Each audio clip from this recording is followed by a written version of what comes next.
Bonjour et bienvenue dans la quotidienne de School TV, l'émission qui vous raconte l'éducation au quotidien. Au sommaire aujourd'hui, aussi célèbre que l'équation 1515 c'est Marignan, il y a celle qui relie le vaccin contre la rage à Pasteur. Aucun élève ne l'ignore, et ce depuis la fin du 19e siècle. Une exposition retrace l'œuvre scientifique et les apports de Pasteur. C'est au Musée national de l'éducation.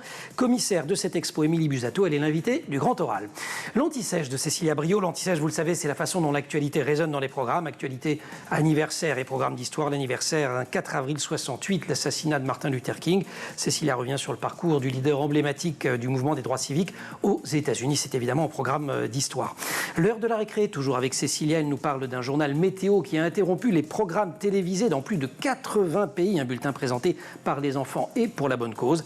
Rendez-vous en fin d'émission avec Sandra Ferreira, notre diététicienne et nutritionniste, comme chaque semaine revient sur des thématiques liées à l'alimentation. Elle aborde aujourd'hui un grave sujet, celui de l'anorexie mentale. La quotidienne School TV, c'est maintenant, c'est parti, Grand Oral. C'est peu de dire qu'il est partout à l'école, Louis Pasteur. Il est d'abord sur le fronton de 361 établissements scolaires. Il est dans les programmes de sciences, il est dans les méthodes pédagogiques fondées sur l'expérimentation. Il est jusque dans la présence de sanitaires dans les écoles. Une épopée scientifique, éducative et humaine que retrace l'exposition Pasteur, un cas d'école. Elle vient d'ouvrir au Musée national de l'éducation de Rouen. Émilie Busato en est la commissaire. Bonjour. Bonjour. On est ravis de vous accueillir pour parler de cet immense personnage. J'ai dit 361 établissements, c'était il y a 2 ans. J'espère qu'il n'y a pas eu d'ouverture ni de fermeture.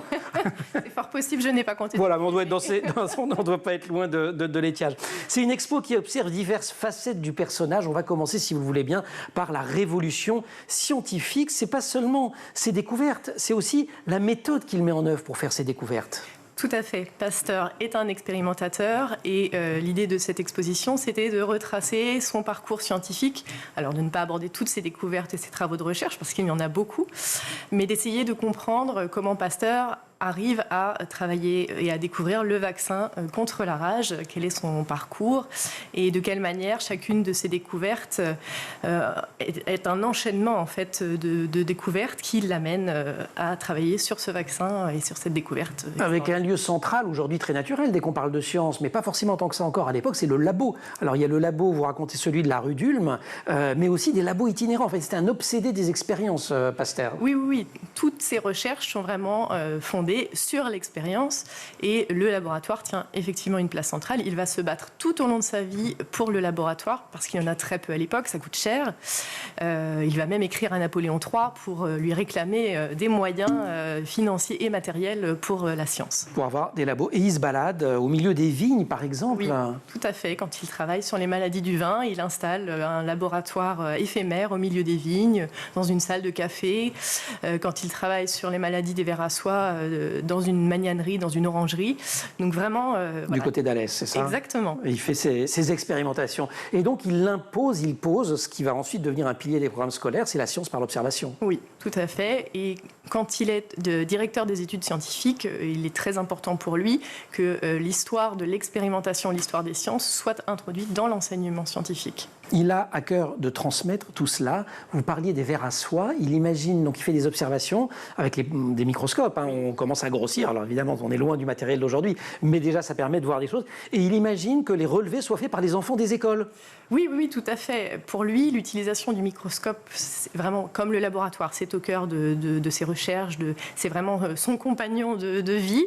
Et pour lui, c'est quelque chose de très simple. Il suffit de former les enfants à l'utilisation du microscope, effectivement. Et on en fait des enfants chercheurs. On en fait des enfants de futurs scientifiques. On en fait aussi, il se sert aussi de ça quand il est enseignant lui-même. Il a été un peu enseignant au lycée, pas beaucoup, mais quand même, pour essayer de capter l'attention des élèves à une époque où la pédagogie est plutôt, comme on dit, descendante ou verticale. C'est-à-dire le professeur parle, les élèves écoutent. Il y a par ailleurs beaucoup d'élèves dans les classes. Faire un peu de chahut, tout le monde s'ennuie un petit peu. Et non, lui, il veut les embarquer. Voilà, son premier poste est à Dijon. Il se retrouve devant des classes en surnombre et il va mettre en place ce que l'on appellerait aujourd'hui nos travaux pratiques pour essayer de motiver ses élèves et de capter leur attention, ce qui n'est pas toujours évident. Toujours au chapitre des innovations, le voyage scolaire. Oui. Quand il arrive à Lille, riche ville industrielle, il met en place l'ancêtre des voyages scolaires, et il emmène ses élèves à la rencontre des industriels de la région de Lille, dans les manufactures, dans les brasseries. Il a vraiment l'envie de mettre la science au service de la société et de montrer que la science est utile. Au cœur de la société. Abstrait, voilà. Ouais, je continue au plan scientifique. Il a donc cette obsession de la preuve par l'expérience, et c'est ça qui va le conduire à des découvertes majeures, et c'est notamment ça qui lui permet de fermer le clapet à quelques opposants, en lui disant « écoutez, non, regardez, moi j'ai des preuves ».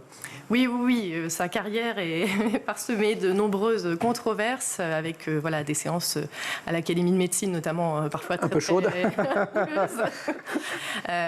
Et lui, le fait d'utiliser l'expérience lui permet vraiment de démontrer qu'il a raison sur beaucoup de choses. Il s'est parfois trompé, mais l'expérimentation, l'expérience lui permet de parfois faire taire ses opposants. Avec, là encore c'est très moderne et on en parle aujourd'hui, un attachement à l'interdisciplinarité. En tout cas, il la pratique lui-même. Il n'est pas enfermé dans son couloir de course. Tout à fait. Il est agrégé de physique, agrégé de chimie, mais il va se lancer dans l'analyse des maladies animales, donc dans la biologie, ce qui n'est pas du tout son domaine de compétence à l'origine. Pour cela, il retourne sur les bancs de la Sorbonne, il consulte les spécialistes en fait du domaine et il finit par s'attaquer aux maladies humaines, ce qui également n'est pas son domaine de prédilection et de compétence à l'origine. Et il s'y attaque de quelle manière? Pasteur, un cas d'école, vous avez mis un point d'interrogation d'ailleurs, pourquoi? Tout à fait. Pour laisser aux visiteurs le soin de répondre à cette question. D'accord. Voilà. Alors, Pasteur, un cas d'école. Il faut que je mette avec le ton alors. Voilà. Pasteur, un cas d'école, c'est au Musée national de l'éducation de Rouen. Vous avez le temps, c'est jusqu'au 12 janvier 2025. Mais allez-y tout de suite, tant qu'à faire. On va continuer à en parler avec Émilie Busato juste après l'Anti-Sèche. Cécilia Brio. Cécilia, bonjour. Bonjour Emmanuel. Anti-Sèche qui nous plonge aujourd'hui dans les programmes d'histoire à partir d'une actualité anniversaire, 4 avril 1968, période très sombre aux États-Unis, assassinat du pasteur Martin Luther King.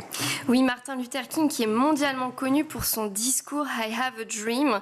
Il se trouve actuellement à Memphis dans le Tennessee, donc le 4 avril. Et alors, il est venu soutenir les éboueurs noirs locaux qui sont en grève depuis début mars et qui réclament un meilleur salaire et de meilleures conditions de travail. Sauf que la manifestation, elle vire au fiasco. Il y a des violences qui éclatent. Martin Luther King est tué par balle alors qu'il se trouve sur le balcon de sa chambre d'hôtel à Memphis. Il meurt à 39 ans. Le tueur, qui est James Earl Ray, qui est un ségrégationniste blanc, est arrêté. Il mourra en prison en 1998. La nouvelle tragique se répand extrêmement vite et tout de suite des émeutes éclatent à Chicago, Baltimore, Boston, Washington. Lourd bilan, 300 blessés, 20 000 arrestations. Quelques jours après, le 9 avril, le cercueil de Martin Luther King, on a tous vu les images, traverse Atlanta, sa ville natale, et à ses côtés plus de 100 000 personnes. Oui, et le président Johnson déclare un jour de deuil national. C'est le premier pour un Afro-Américain en l'honneur de Martin Luther King. Il faut dire que celui qui a prêché la non-violence avait déjà reçu de nombreuses menaces de mort en raison donc de son militantisme. Alors depuis qu'il a 25 ans, le pasteur, il lutte contre la ségrégation aux États-Unis, ségrégation raciale qui a d'ailleurs été mise en place dans les États du Sud entre 1877 et 1964. Cette politique qui est très discriminatoire, qui sépare les Noirs des Blancs dans les transports en commun, les écoles, les hôpitaux, les logements ou encore les toilettes. Beaucoup de dates balisent l'histoire de Luther King. Dans celles qu'on peut retenir, qui sont importantes, il y a le 1er décembre 1955. Il prend position en faveur de Rosa Parks, qui est cette femme afro-américaine arrêtée pour avoir refusé de céder sa place à un blanc dans un bus. Rosa Parks qui donne elle aussi, c'est comme pasteur, son nom à pas mal d'établissements scolaires en France aujourd'hui. C'est ça, et d'ailleurs pour dénoncer cette ségrégation, il organise un boycott des bus qui dure d'ailleurs plus d'1 an et qui scelle plusieurs victoires. Il parvient donc à mettre fin à la ségrégation raciale dans tous les bus publics de la ville. S'ensuivent alors des actions de non-violence, notamment des occupations pacifiques dans les lieux publics qui sont interdits aux personnes de couleur. Il organise également des actions pour faire inscrire des personnes de couleur sur les listes électorales. Et alors Martin Luther King, à ce moment-là, il devient une figure nationale. Il devient le porte-parole du mouvement pour les droits civiques. Allez, une deuxième date à mémoriser, et puis j'allais presque dire que si on doit en mémoriser qu'une seule, c'est celle-ci. 28 août 63, 6 organisations de défense des droits civils organisent une marche pour l'emploi et la liberté à Washington, point d'orgue du mouvement. Oui, et c'est ce jour-là que Martin Luther King prononce devant le mémorial de Lincoln et devant plus de 250 000 personnes son discours légendaire « I have a dream ». Le combat de Martin Luther King qui porte donc ses fruits et ce discours qui appelle à la fin du racisme aux États-Unis. En juillet 64, le président Johnson signe le Civil Rights Act en présence du pasteur. Donc c'est une loi sur les droits civiques, une loi qui interdit donc toute discrimination et ségrégation dans les lieux publics. Et en octobre de la même année, Cécilia devient le plus jeune lauréat du prix Nobel de la paix. On est en 1964. Merci beaucoup. On se retrouve pour la récré. La récré. Grand oral, on retourne voir Louis Pasteur.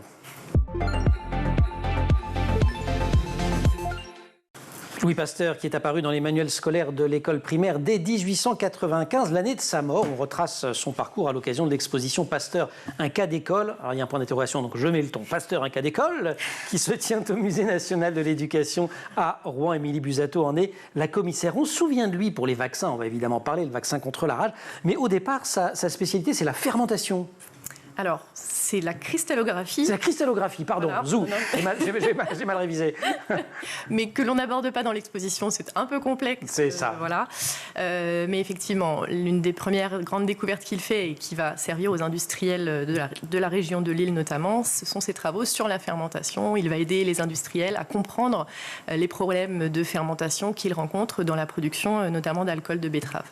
Quelque chose qui revient depuis le début de votre émission dans vos interventions, c'est qui va servir à, et notamment qui va servir aux industriels. Il répond aux demandes de l'industrie. Pasteur, c'est la science dans la société, c'est la science dans l'école dont on s'empare, mais c'est aussi la science au service du développement économique. Oui, tout à fait. C'est vraiment l'idée de venir au secours de son pays. C'est un fervent patriote. On arrive vers 1870, le conflit avec la Prusse, et il va vraiment utiliser la science comme entre guillemets, une arme de guerre, une arme économique pour venir contrer la puissance allemande. Et voilà, la science a vraiment c'est l'une des fonctions qu'il lui donne, le fait de permettre. Il faut que ça serve à quelque chose et à enrichir le pays, et lutter contre les maladies pour faire du vin ou de la bière de meilleure qualité. Et redresser l'économie qui est parfois... Je ne sais pas si j'ai pris le meilleur exemple pour les... Allez, on va boire un coup. Cette volonté aussi, vous l'avez dit, de doter la France d'une politique publique de recherche. Il écrit à Napoléon III directement. Tout à fait. Alors, il a rencontré Napoléon III, il est invité à Compiègne. Ils s'entendent plutôt bien, pour dire les choses. Napoléon III aime bien Pasteur. Bon. Et lui est un soutien de l'empereur, du régime impérial. Son père était bonapartiste, donc il garde cette fibre impériale. Et il ose. En fait, c'est quelqu'un qui a quelque part un culot, d'oser s'adresser à l'empereur, par la suite au président. Rien ne l'effraie. Voilà, mais on est vraiment dans cette idée, là encore, c'est très moderne de dire qu'il faut une politique publique de la recherche dans un pays moderne, dans un pays qui se modernise. Quand il a moyen un jour de créer un institut qui va devenir l'Institut Pasteur, il choisit néanmoins, et c'est vrai aujourd'hui encore, de le faire sous statut privé. Tout à fait. Pourquoi ? Il refuse les subventions de l'État et de la ville de Paris parce qu'il veut garder cette autonomie. L'autonomie de mener les travaux de recherche qu'il choisit et qu'il va choisir avec ses collaborateurs. Et donc, il instaure ce système financièrement autonome qui va se fonder sur la vente des vaccins et les donations. Il reçoit énormément de donations, notamment des mécènes. De mécènes pour la création de son institut. Pasteur, c'est une vie dédiée à la science. Il vit littéralement dans son labo. Quand je dis dans, c'est la porte à côté, c'est ça ? Tout à fait. Dans la maison familiale d'Arbois, il installe un laboratoire qui communique directement avec sa chambre. Et il y passe des heures. C'est sa femme qui, parfois, lui rappelle qu'il faut manger. À un moment donné. Et éventuellement s'occuper de lui ou des enfants. Éventuellement. En 1878, il défend devant les membres de l'Académie de médecine le principe de la théorie des germes. Là, on va arriver vers les vaccins. Oui, tout à fait. Tout comme il est convaincu que pour chaque fermentation, chaque ferment donne naissance à une fermentation, il est convaincu que à chaque maladie correspond un micro-organisme qui est responsable des maladies infectieuses. Et c'est cette théorie qu'il défend devant l'Académie de médecine qui va soulever beaucoup de débats, voilà, parce que ça s'oppose aux théories de la médecine traditionnelle. Mais l'expérimentation va une nouvelle fois lui permettre, et puis ses succès sur les maladies sur lesquelles il travaille, va lui permettre d'imposer cette théorie des germes. Et alors, ces maladies dont la rage, c'est le vaccin contre la rage. Vaccin contesté au départ. En fait, il va s'imposer. Alors, il y a les expériences, mais sauf que ça ne marche pas à tous les coups. Les expériences, en fait, il va s'imposer ce vaccin sous la pression des gens, parce que les gens viennent se faire vacciner, les gens ont confiance en Pasteur. Tout à fait. Il y a quelques échecs, le décès de la jeune Louise Pelletier, du jeune Jules Rouillet, mais voilà. Malgré tout, les succès sont majoritaires et les patients affluent du monde entier. Ils vaccinent des jeunes enfants venus de New York, 19 Russes qui ont été victimes de morsures. Et voilà, sa notoriété. Ça buzz, comme on dirait aujourd'hui. Exactement.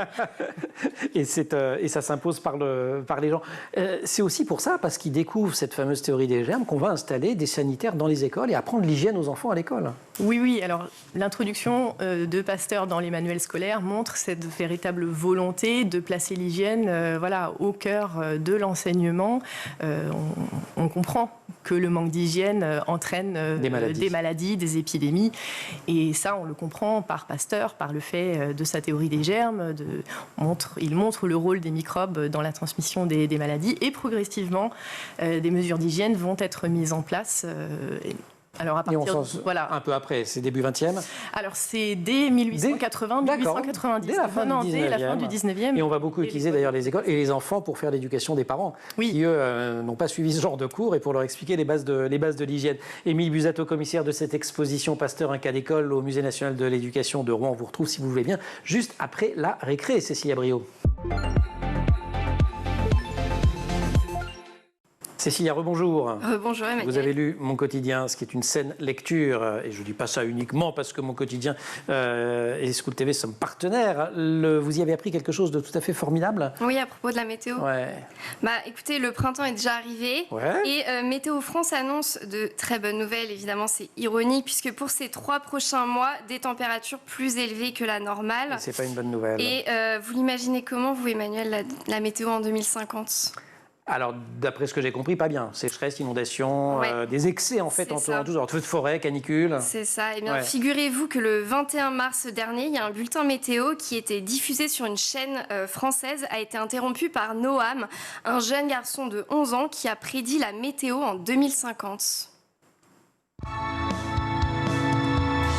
Mesdames et messieurs, merci de nous rejoindre pour un bulletin météo très spécial.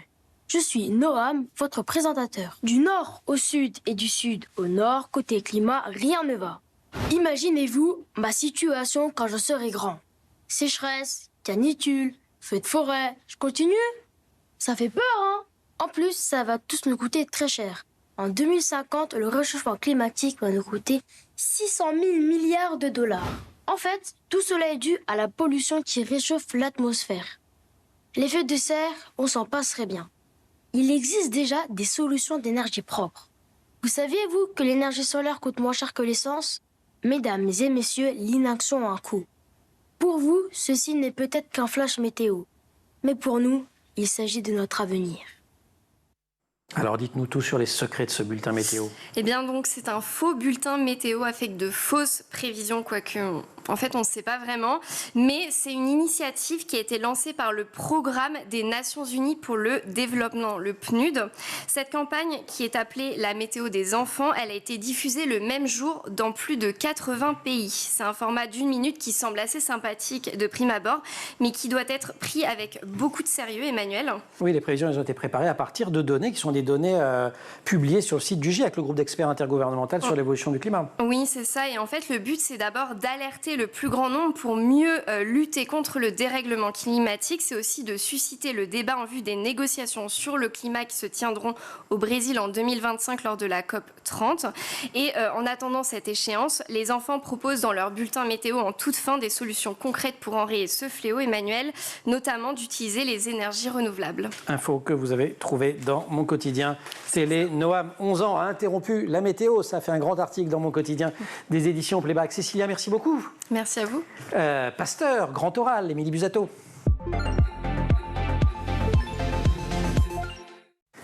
L'humanisme, l'universalisme, la rigueur, le dévouement, la liberté d'initiative, la diffusion du savoir et l'accès libre à la connaissance. Fin de citation. Ce sont les principes du réseau Pasteur Network qui rassemblait en 2021 33 établissements dans 25 pays. Ce qui est extraordinaire, Émilie Busato, c'est que le mythe Pasteur, en fait, il commence de son vivant.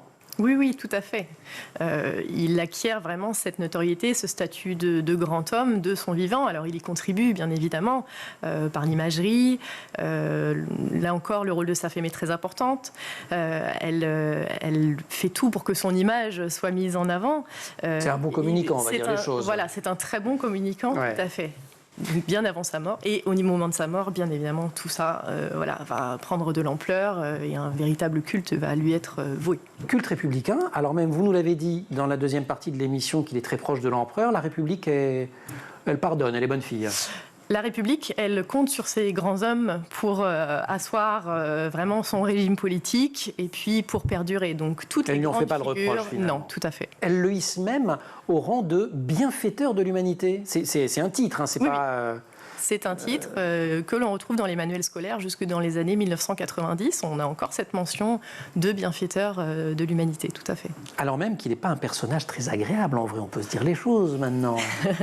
C'est quelqu'un d'assez autoritaire, de très rigoureux, de très exigeant et qui parfois est assez dur avec ses proches. Allez, donnez-nous des exemples, notamment avec ses élèves à Normal Sup. Ah là là. Voilà, il entretient une relation très compliquée quand il est administrateur de l'école normale supérieure. Il veut tout régenter, le comportement des élèves, les emplois du temps, leur régime alimentaire, et il entre régulièrement en conflit avec eux. On a dans les collections du musée un manuscrit relatant un conflit ouvert entre lui et les élèves de lettres, parce que le conflit était souvent avec les élèves de lettres. Lui était scientifique, donc les élèves de lettres étaient réputés pour être moins disciplinés. Et puis c'est ce qui va mettre fin à sa carrière d'administrateur de l'école normale supérieure, puisque ça provoque le départ des élèves, la fermeture de l'école, c'est quand même pas rien. Oui, tout à fait. Il renvoie 3 normaliens dans ce que l'on va appeler l'affaire Sainte-Beuve, des normaliens qui ont soutenu un sénateur pour une question de liberté d'expression. Il les renvoie et les élèves quittent en signe de contestation, quittent l'école ferme, ça fait toute une histoire médiatique et il va être obligé de quitter son poste. Il obtient quand même en compensation une nomination à la Sorbonne. Quelle éducation avait-il reçue lui-même d'ailleurs ? Alors il doit beaucoup à ses parents. Son père lui a vraiment transmis le goût du travail. Son père était tanneur, donc il lui transmet ce goût pour l'effort. Sa mère, elle, va aussi lui transmettre cet amour de la patrie et c'est vraiment le travail est essentiel aux yeux de Pasteur et il va vraiment, c'est une notion qu'il va transmettre à ses enfants et à tous les gens qui travaillent à ses côtés. Fin du 19e siècle, 1895, il a plusieurs attaques cérébrales, c'est ça ? Tout à fait. La première intervient en 1868 et le laisse paralysé du côté gauche, donc vraiment affaibli. Il va en avoir d'autres par la suite. En 1894, son état se dégrade vraiment et il décède en 1895, privé de la parole. Le 28 septembre. Et la funéraille nationale et une foule... Comme pour Victor Hugo, quoi. Tout à fait. Une foule complètement Alors on fait souvent dingue. La comparaison d'ailleurs avec les funérailles nationales de Victor Hugo. Voilà, on dit que Victor Hugo est le pendant littéraire de Pasteur. On dit que le cortège met plus d'1 heure à aller de l'Institut Pasteur jusqu'au parvis de la cathédrale Notre-Dame où la messe sera célébrée. Voilà, si vous n'êtes pas parisien, on vous le dit, c'est pas très loin quand même. Ça ne met pas normalement... D'un bon pas, on ne met pas 1 heure. Hein. Émilie Busato, merci beaucoup. Cette exposition Pasteur, un cas d'école, c'est au Musée national de l'éducation à Rouen jusqu'en janvier ? Oui. Bon, et on peut y aller, qu'on soit une classe ou pas une classe. Tout à fait. C'est ouvert à toutes et tous. Ouvert à toutes et tous. On a mis en place des dispositifs pour les enfants, pour les adultes, des livrets d'accompagnement. Donc, Voilà, et si on est enseignante ou enseignant, on vous prévient à l'avance. Oui, j'imagine qu'il y a comme toujours des dispositifs particuliers. Un dossier pédagogique qui a été fait à destination des enseignants, pour qu'ils s'emparent vraiment de ce sujet. Allez, rendez-vous à Rouen au Musée national de l'éducation pour cette exposition. Merci de nous avoir accompagnés dans cette émission, de nous avoir raconté l'aventure assez formidable de Louis Pasteur. Cécilia, merci beaucoup. Comme chaque semaine, Plateau au repas, c'est notre rendez-vous avec Sandra Ferreira. Chose promise, chose due. Nous allons aujourd'hui parler, Sandra, d'anorexie mentale. Bonjour. Bonjour Emmanuel. Dans le plateau repas, Sandra Ferreira, diététicienne et nutritionniste. L'anorexie mentale qu'on a abordé un peu en passant récemment, ce trouble alimentaire qui concerne en France à peu près 1,5% de la population féminine de 15 à 35 ans. Ça fait quand même 230 000 femmes à travers le pays. Des femmes essentiellement, des hommes parfois aussi. Un homme pour 9 femmes concernées. On commence par la définition des termes, anorexie mentale. Bien sûr, l'anorexie mentale, c'est un trouble du comportement alimentaire qui est caractérisé par une peur obsessionnelle de grossir. C'est la définition officielle. C'est une maladie, on se le rappelle. C'est une maladie qui va se manifester par de lourdes privations alimentaires, souvent la pratique de sport de façon intensive, la consommation parfois de diurétiques, de laxatifs, des vomissements et toujours dans le but de perdre du poids. Ces symptômes vont durer des mois, voire des années. Il faut bien comprendre que ça dure très longtemps et c'est souvent associé à des troubles psychologiques tels que dépression, anxiété ou stress. Important de rappeler que sans prise en charge thérapeutique, l'anorexie mentale, elle peut se révéler extrêmement dangereuse, grave, puisqu'elle peut conduire jusqu'à la mort. On citait les chiffres pour les 15-35 ans parce que l'anorexie mentale, elle touche majoritairement les personnes jeunes. Exactement, elles vont toucher 70 000 adolescents qui vont correspondre à 60 à 70% des anorexiques, ce n'est pas rien. Mais ce trouble va toucher de plus en plus les femmes et les hommes un peu plus mûrs, un peu plus âgés. 170 000 adultes de 25 à 45 ans sont anorexiques. Et ça, c'est l'évolution de la société qui va pousser... Et oui, si ça dure, c'est qu'ils vieillissent. Ils vieillissent. Ouais. La société a des critères de beauté assez définis encore, malheureusement, même si ça évolue. Et donc, on a 70 000 personnes en France chaque année qui sont concernées par l'anorexie mentale parce qu'elles veulent ressembler au canon de beauté actuel. Une maladie qui touche absolument tous les milieux. Il n'y a pas de... Tous les milieux socioculturels et dans tous les environnements, que ce soit ville ou campagne. On rappelle que 5 à 10% des anorexiques peuvent provoquer une tentative de suicide ou arriver jusqu'au suicide. Pour qui vous connaît, une chronique de Sandra sans solution, ça n'existe pas. Donc il y a quand même quelques petits chemins vers la guérison. C'est long. Des chemins vers la guérison, voilà. Vous dites bien Emmanuel, c'est long, c'est très long. Il faut se faire accompagner par des professionnels de santé formés, c'est le plus important. Je vous donne quelques pistes tout de même. Si vous pensez souffrir d'anorexie mentale, la première piste, c'est de prendre conscience de sa maladie. C'est l'essentiel pour éviter d'être... C'est le plus dur. C'est le plus difficile. Pour éviter d'être dans cette spirale infernale de la maladie. Ça, c'est la première chose. La deuxième chose, prendre conscience des risques. L'anorexie, c'est une maladie, comme je l'ai dit. Ça peut entraîner des troubles hormonaux, comme la disparition des règles, mais également, j'en cite quelques-uns, de symptômes, chute de cheveux, fatigue permanente, baisse de morale, troubles cardiaques, troubles digestifs, décalcification. Ça va s'attaquer à tous les organes un par un, puisqu'on ne les nourrit plus. Qui peut aider ? L'entourage. Faites-vous aider par votre entourage. Il n'est pas là pour vous juger. Si une personne vous juge, laissez-la tomber. Raccrochez-vous qu'à l'entourage proche, celui qui vous aime. Rencontrez des personnes guéries. Participez à des groupes de parole, à des réseaux sociaux où on se retrouve entre anorexiques mentales pour trouver des solutions quand on se sent soutenu. C'est une maladie, on arrive plus facilement à guérir et il va falloir se réhabituer à manger normalement. L'estomac a l'impression de ne plus avoir faim après quelques bouchées. C'est normal, il s'agit de petits volumes, effectivement. Et il va falloir y aller progressivement. Je crois que c'est le maître mot, être très patient pour se réhabituer à avoir de l'appétit et avoir de nouvelles saveurs. L'estomac a perdu l'habitude, il y a des carences aussi. Il y a des carences. Donc là, vous vous fiez au médecin qui va combler les carences, vitamine D, calcium, potassium, pour renforcer les os, pour éventuellement lutter contre le stress. Important de répéter quand même que le but dans l'anorexie mentale, c'est de reprendre du poids pour des questions de santé, mais c'est pas de manger n'importe quoi. Donc vous suivez surtout les conseils de l'équipe médicale pour manger quand même équilibré. Et quand on commence ou qu'on recommence à prendre du poids, à grossir, c'est facile d'accepter ce nouveau corps ou cet ancien corps qui revient? Eh bien non, Emmanuel, effectivement, c'est très difficile, il faut en avoir conscience, c'est très difficile d'accepter, même si la personne anorexique mentale veut s'en sortir, elle va avoir du mal, il va y avoir peut-être des rechutes, il ne faut pas brusquer les choses, partager ses repas, il faut être patient et surtout envisager l'avenir, se dire que ça va arriver, ça mettra du temps, mais on peut s'en sortir. Sandra, merci beaucoup pour cette chronique. Manuel. On se retrouve la semaine prochaine, peut-être avec des... Surprise. Des surprises. Allez, génial. Surprise. Merci beaucoup. Merci aussi à toute l'équipe de l'émission au maquillage Laure Audemont. Marine Plantec pour la préparation de l'émission qui est en régie aujourd'hui avec Héloïse Merlin au son et Romain Luc à la réalisation. Vous restez sur School TV. Vous nous retrouvez en permanence sur Internet et sur les réseaux sociaux.